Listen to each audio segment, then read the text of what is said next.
On va essayer de rentrer dans le détail un peu des mesures qui sont proposées et puis même peut-être aller au-delà. Et c'est Pierre qui commence. Alors, est-ce que vous êtes pour ou contre supprimer les options latin et grec pour quelques-uns et les remplacer par une sensibilisation aux langues et cultures de l'Antiquité pour tous? Alors, moi je suis favorable. D'abord, je pense qu'il faut taire le faux débat. La ministre a dit que le latin et le grec resteraient des options. Donc, de fait, ce pan-là de la réforme il va y avoir des compléments qui vont être ajoutés. Voilà.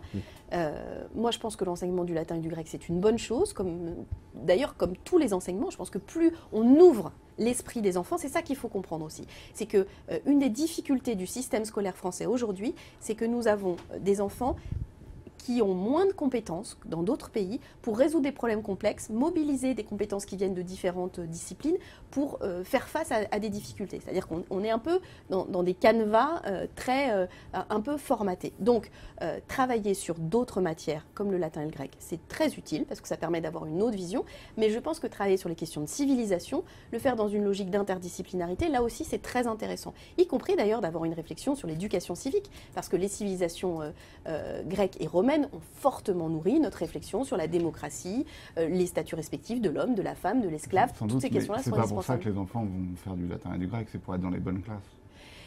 C'est plus compliqué parce que justement aujourd'hui, et moi je crois que là, dans ce cadre-là c'est possible, si on ne spécialise pas les classes, c'est-à-dire que ce n'est pas telle classe et telle classe qui font du latin ou du grec, et donc dans lequel on range entre guillemets les meilleurs élèves, mais si cette option est ouverte à tous les enfants du collège, ce n'est pas la même logique. De la même manière, les classes bilingues, moi, je dois dire que je suis assez favorable à cet apprentissage tôt de la langue vivante. Mais je pense qu'il faut aussi se poser la question de la meilleure manière d'avoir accès à ces langues et notamment de la question de l'immersion. On en a beaucoup parlé après, notamment la Deuxième Guerre mondiale, dans ces moments de réconciliation, du fait de pouvoir faciliter les échanges assez jeunes, des échanges de culture, mais aussi d'être immergé dans le fait de parler une langue étrangère, ce qui est quelque chose d'essentiel pour un continent comme le nôtre, qui a vocation à évoluer vers davantage d'intégration européenne. Donc parler la langue de nos voisins avec qui nous travaillons, c'est absolument indispensable. Autre point, on est obligé d'aller un peu vite, hein, pardon.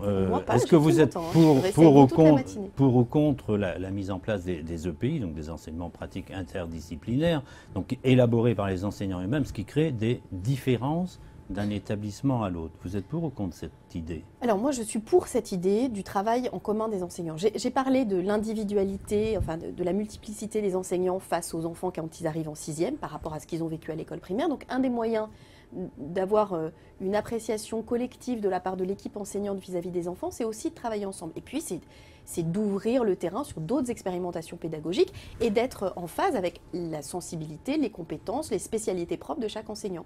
Et c'est une richesse et une chance justement que de ne pas croire d'abord que chaque prof fait son enseignement de la même manière. Donc ne réclamez pas l'uniformité. C'est ma question suivante. Il faut forcer les profs à plus d'interdisciplinarité. C'est une des revendications de la mobilisation d'aujourd'hui.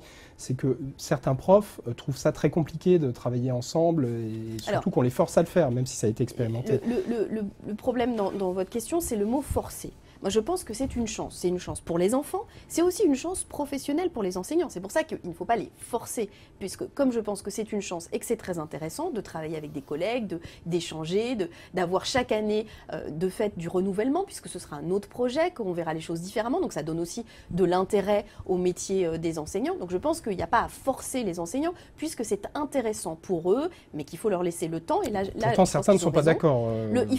Beaucoup disent on n'aura pas le temps de préparer ce travail en commun, et ça je pense que ça peut être entendu. Et on prend des heures aussi sur d'autres domaines qui sont importants. Mais en fait on ne prend pas des heures. Quand on travaille en interdisciplinarité, on travaille de fait sur chacune des disciplines, mais ensemble. C'est ça le principe.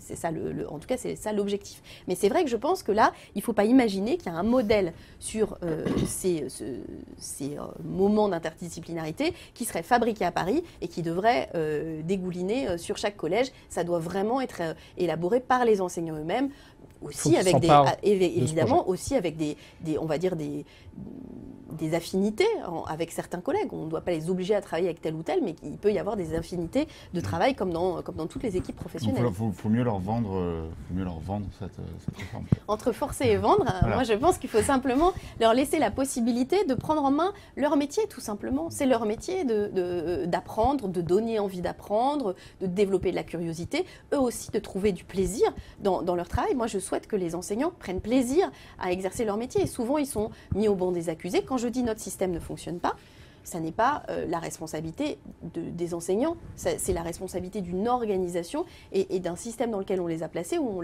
on a laissé peu de place à justement une manière de travailler avec les enfants différente. Alors justement, dernier pour compte, est-ce que vous êtes pour ou contre globalement donner plus d'autonomie aux établissements et donc un peu mettre fin au collège unique?